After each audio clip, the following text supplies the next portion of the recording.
Ok, d'où vous est venue votre passion pour l'Égypte? Ça remonte à loin. Je me suis, dès l'âge de 17 ans, intéressé au bassin méditerranéen, notamment à l'hébreu. Et c'est par l'hébreu, par la langue hébraïque, par le Cantique des Cantiques, que je suis rentré dans l'Égypte ancienne, ce qui est tout à fait singulier. Alors, pour l'Égypte ancienne, ce qui m'a intéressé, c'est l'étude qui n'avait jamais, que je sache, été faite de manière convenable, de comment est né l'alphabet. Dans quel cerveau s'est constitué ce que l'Égypte nous donne à tous, l'alphabet. Parce que l'alphabet vient d'Égypte. Ensuite, il transite, n'est-ce pas?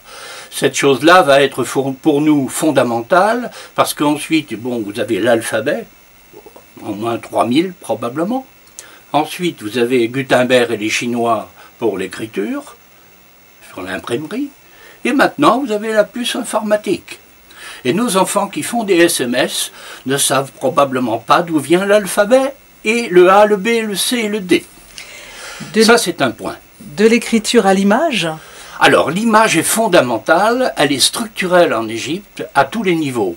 Elle joue dans la formation des lettres écriture, et elle joue dans la formation des parois, les figures. Alors vous avez ce qui est scriptural et ce qui est figural. Ces deux éléments-là vont être en jeu permanent pendant toute l'histoire de l'Égypte, grosso modo jusqu'en 394, les derniers hiéroglyphes inscrits, 394 de notre ère. Donc grosso modo de moins 3005, en gros, jusqu'à 394. Ça, c'est pour le rapport écriture-figure. Mais la langue égyptienne ne mourra réellement qu'aux alentours de 1300 de notre ère.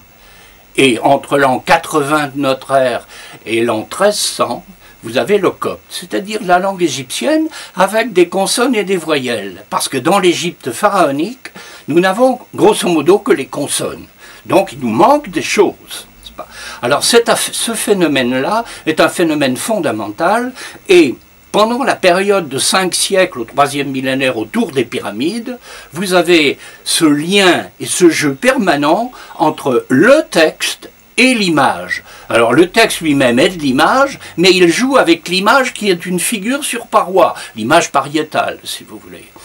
Et dans cet ensemble, constitué comme, comment dire, magnifique d'une part et massif, vous avez un jeu permanent qui aboutit à l'invention du dialogue. Les premiers dialogues dans l'histoire de l'humanité, ça vient d'Égypte. La première fois qu'un homme répond à une femme qui l'interpelle, c'est en Égypte, n'est-ce pas? Et ça, c'est du dialogue dont personne ne se rend compte de l'importance et de la profondeur. Il faut le dire, ça. C'est ce que vous viendrez expliquer au public qui viendra vous écouter lors de 3 conférences que vous donnerez à la médiathèque de Dinard, qui sont le 23 février, 29 mars et 26 avril prochain. Oui, alors je parlerai de tous les statuts de l'image possibles et imaginables pour le grand public. Et évidemment, je terminerai en travaillant sur le dialogue pour bien montrer qu'entre la bande dessinée et le dialogue d'Égypte, il y a beaucoup de points qui sont communs, mais il y a des différences. Alors j'essaierai d'établir à la fois les points communs et à la fois les différences. Et ces dialogues sont très très vivants, mais hyper courts, pas plus longs que dans une bulle de bande dessinée. C'est du même ordre.